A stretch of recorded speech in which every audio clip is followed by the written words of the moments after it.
connaissance particulière, par exemple comme une chaise, comme une table ou une bouteille, mais comme une connaissance en général. Et ce jeu des facultés, nous pouvons le supposer en chacun de nous. Nous sommes tous capables de ressentir le plaisir qui résulte du libre jeu de ces facultés et par conséquent, le plaisir que nous ressentons devant une belle représentation, nous pouvons légitimement le supposer en tout autre. Troisièmement, c'est parce que l'entendement et l'imagination jouent en toute liberté, sans que ces facultés de l'âme soient contraintes par un concept déterminé ou par une règle de connaissance particulière, que nous pouvons qualifier la finalité du jugement de goût de finalité sans fin. Le jugement de goût ne possède que la forme de la finalité. Ici, la beauté s'exprime en toute liberté, car elle n'est conduite par aucun autre but que d'être contemplée pour ce qu'elle est. La finalité, c'est ça, avec une fin, ce serait plus... Oui?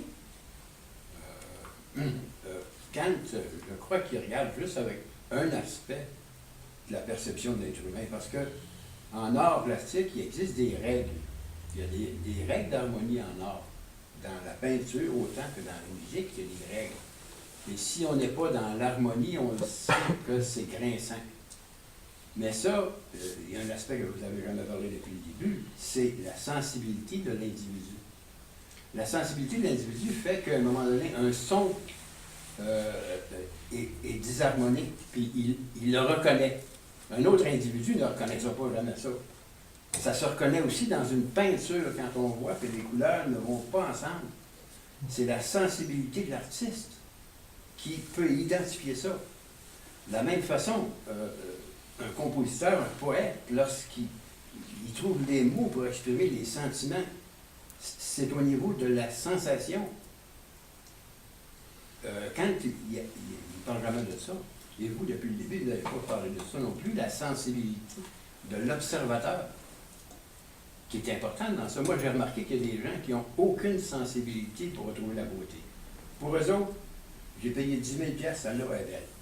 L'autre, elle vaut 20 000 $, elle est bien plus belle. C'est l'autre que je veux. Pourtant, au niveau des critères de beauté, ça n'a aucun rapport.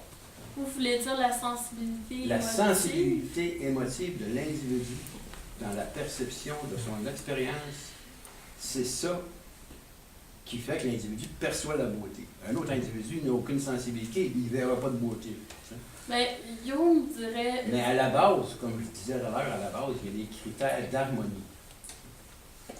Pour un artiste qui a étudié ça, puis qui a étudié les principes de base, là, on sait qu'il y a des critères d'harmonie qui sont des points de référence de la beauté dans une toile. Bien, Jung serait d'accord avec vous, il va dire qu'il y a des choses, des formes qui, on pourrait le remarquer, sont faites universellement pour plaire. On peut le voir parce qu'il y a des œuvres qui étaient belles il y a 2000 ans, qui sont encore belles aujourd'hui. Ça, il est d'accord avec vous. Il va dire aussi que ce que ces philosophes-là se battent, c'est pour dire que on ne fait pas de l'art comme on fait une recette de cuisine. Il y en a une recette pourtant. Peut-être, mais eux... Il y a des règles de base à respecter. Parce que pour eux, si on fait de l'art comme on fait une recette, eh bien, le critère de la beauté n'est plus dans le sujet. Il n'est plus dans ce que le sujet ressent. Parce que n'importe qui peut ouvrir un livre de cuisine puis faire un gâteau. Fait que c'est pour ça que eux, ils sont vraiment centrés sur le sujet. Jung va dire c'est les sensations, ce qu'on perçoit par les sens, qui va provoquer un sentiment de beauté. Kant, lui, ne va pas parler du plaisir des sens. Il va dire comme Jung qu'on est fait tout de la même façon. On a les mêmes facultés. Puis c'est le jeu de nos facultés réflexives qui fait qu'on éprouve le sentiment de beauté. Lui aussi, il va parler de sens, mais pas comme une sensation physique. Pour lui, c'est vraiment quelque chose de très rationnel, si on veut, le sentiment du beau. Oui. Pour répondre au commentaire de mon compère en avant, là, quand il dit que l'art a des règles, jusqu'à un certain point, c'est que si je fais une maison en dessin isométrique, ça va être un petit peu déphasé ça va être une règle isométrique. On peut le faire sur une base architecturale et on peut le faire sur une base de perspective. Dans les 3 cas, il existe des règles. Au-delà de ça, on peut faire le dessin avec un style. Donc, on se décroche des règles et on laisse aller notre cerveau droit qui va faire une maison qui va ressembler à une maison, mais qui va être très stylisée. Tout ça, à l'infini, il peut y avoir des styles. Donc, je suis d'accord, il peut y avoir certaines règles, mais lorsqu'on est placé devant une œuvre d'art, on a tendance à ce que l'œuvre nous dicte que c'est une œuvre d'art. Il y avait Gurdjieff qui disait l'art, le vrai, lorsqu'on est devant, on se rend compte qu'il y a quelque chose de différent qui fait que c'est de l'art. Et là, il y a un élément subjectif, j'imagine, mais je crois qu'il y a des œuvres qui, lorsqu'on est devant, nous suggèrent fortement que c'est quasiment une œuvre d'art, comme un air de musique, puis finalement, on dit, mais ça sort d'où cet air-là? Je ne peux pas l'expliquer, mais il y a des choses qui me semblent accessibles à ce niveau-là. Moi, je voudrais rajouter que les règles d'harmonie, elles sont relatives à des styles. Par exemple, à l'époque classique, on fait de la musique avec telle ou telle règle parce que c'est très, très harmonieux. Un peu plus tard, on entre dans le romantisme, il y a des façons de faire tout à fait différentes, et puis si on avait entendu ça à l'époque classique, on aurait dit c'est pas harmonieux. Puis quand on arrive avec le 20e siècle, on entre dans des styles, je pense à la musique, là. Par exemple, le Sac du printemps de Stravinsky, avec des dissonances et tout ça, on aurait fait entendre ça au 19e siècle, les gens se seraient sortis de la salle. Puis pourtant, c'est une œuvre maintenant qui est jouée dans le monde entier, sans arrêt. Autrement dit, l'harmonie et la disharmonie, on peut jouer avec ça et faire de l'art avec ça aussi. Puis avec des fausses notes ou des disharmonies, on peut faire de la beauté. Ça, on a découvert ça au 20e siècle, entre autres. Oui, mais c'est pas... Dans l'harmonie, il y a des critères de base qui définissent... On peut les briser et les organiser autrement. Ça, c'est la créativité qui fait qu'on peut briser. Mais je reviens à ce que j'ai dit dès le départ. C'est que dans une toile, il y a tout l'aspect d'environnement, il y a tout l'aspect esthétique, l'équilibre des couleurs, des formes et des tons, et il y a le thème qui est exprimé aussi. C'est 2 aspects. Ce que vous parlez de la musique, là, il y a tout l'aspect esthétique, l'harmonie de la musique, mais le thème qui est exprimé dans ça est différent aussi. On peut apprécier l'esthétique, on peut apprécier le thème aussi. Mais quand on fait la différence des deux, on peut haïr le thème complètement, mais aimer l'esthétique. Comme le cri tout à l'heure. Moi, je voyais des belles couleurs vives, c'est agréable à la vue, sauf que le thème exprimé, c'est le cri de la terreur. C'est un thème que j'aime pas. On peut avoir 2 aspects à ça. Mais l'esthétique, l'harmonie, il y a des règles, il y a des critères à respecter. Et si on respecte ces critères-là, on est sûr d'être dans le beau. On n'est pas sûr, mais on le sait qu'on va atteindre la majorité. Et là, il y a l'aspect individuel qui entre en ligne de compte après ça. Si l'individu est sensible ou pas, là. C'est une théorie. Oui. En avez-vous une autre, là? Non. Dans le même sens, Van Gogh n'était pas jamais apprécié dans son temps. C'est ça. Il exprime le tourment. Oui. Il était au bout de la folie, n'est-ce pas? Oui. Et surtout dans ses dernières peintures, là, les feuilles des arbres tournées, tourmentées, et les gens voyaient ça, et la perception, le goût a changé qu'on le valorise. Après 1930, tout d'un coup, on a compris que c'était très malade et maintenant c'est fou, des millions et des millions, et lui, il mourait quasiment de faim. Alors, c'est très curieux, la perception. la perception De la de beauté. l'époque change complètement. Oui, Oui, j'ai pas de grand intérêt à la différence des esthétiques d'une époque à l'autre, mais d'un individu à l'autre. Et c'est facile de comprendre qu'il y a des individus qui regardent comment les choses sont vues, puis ils disent « Ah, ça c'est élitiste, ça ne m'intéresse pas ». Pourquoi on dit ça? Parce que ça dépend de la manière dont on est élevé. On peut être élevé avec des parents qui nous disent de faire plus attention, d'aller plus loin. Si tu as une éducation comme celle-là, tu vas être porté à aller plus loin. Tu vas être porté à, comme disait, il y avait une pub de Radio-Canada qui disait « Écoutez pour voir ». Ça veut dire écouter plus profondément. On ne peut pas dire ça aux enfants, il faut que tu t'écoutes ou que tu regardes plus profondément, mais c'est ça qu'on leur fait faire quand on ne les laisse pas. Bon, Écoutez, pour voir. Mais ça va m'arrêter. Bonne raison d'arrêter. Ben non. Continue. Belle visite. On continue la discussion. Pour finir, si le jugement de Dieu est universel, c'est parce qu'il possède nécessairement un principe déterminant commun à l'humanité entière sous lequel on peut subsumer la représentation. Kant dira de ce principe qu'il nous est impossible de le connaître, car le jugement de goût ne relève pas de concept déterminé.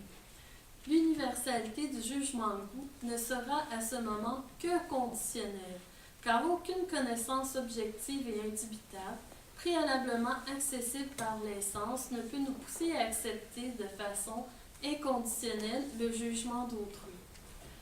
Nous ne pouvons imposer notre jugement, mais seulement prétendre à l'adhésion de nos semblables.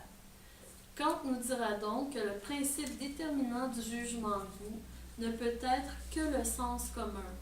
Ici, le non-sens n'est pas entendu comme un sens externe tel que la vue, le toucher ou l'odorat, mais comme l'effet résultant du libre jeu de nos facultés de connaître.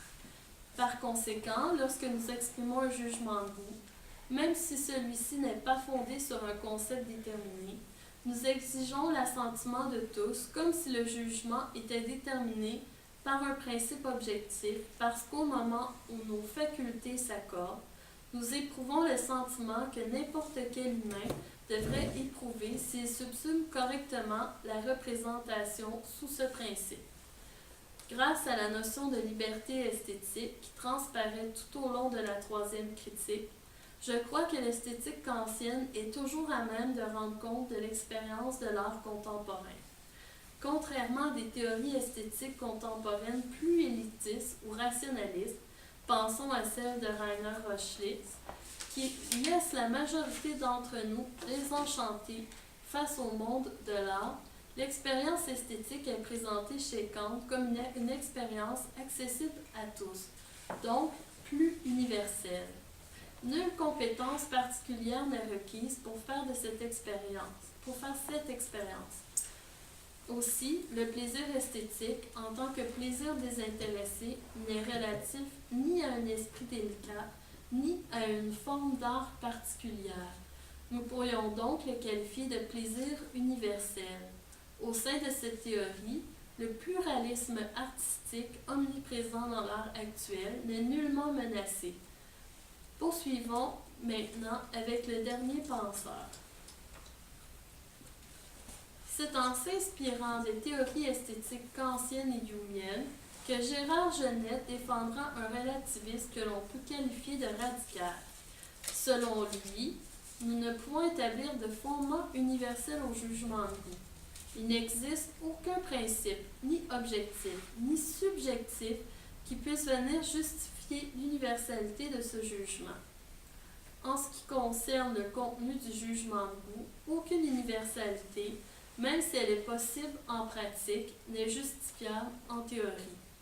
En matière de beauté, il n'existe aucun savoir objectivable. L'appréciation esthétique n'est qu'une affaire de sentiment et donc, nul besoin de connaître les raisons de notre appréciation pour que celle-ci soit valable.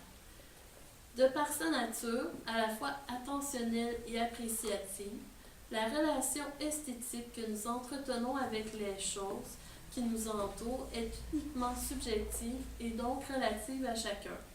Selon Genette, dans la relation ou l'expérience esthétique, ce qui compte, ce n'est pas de connaître la chose qui nous est représentée, mais simplement d'affirmer que l'objet qui se trouve sous nos yeux est l'instigateur de notre plaisir, plaisir exclusivement subjectif et donc relatif à chaque individu. En matière de beauté, Genette nous dira que non seulement tous les goûts sont dans la nature, mais également que tous les goûts peuvent être appelés à changer. Il n'y a aucune raison qui me pousse à aimer la même chose que j'aimais il y a 10 ans, puis de l'aimer encore aujourd'hui. Je peux aimer une chose, puis aller la voir le lendemain matin, puis décider que je la trouve pas belle ou elle me répure. Chercher un principe objectif de la beauté, comme le fait Jung dans la norme du goût, c'est cesser de considérer l'esthétique comme ce qu'elle est réellement et tomber dans le domaine de la science.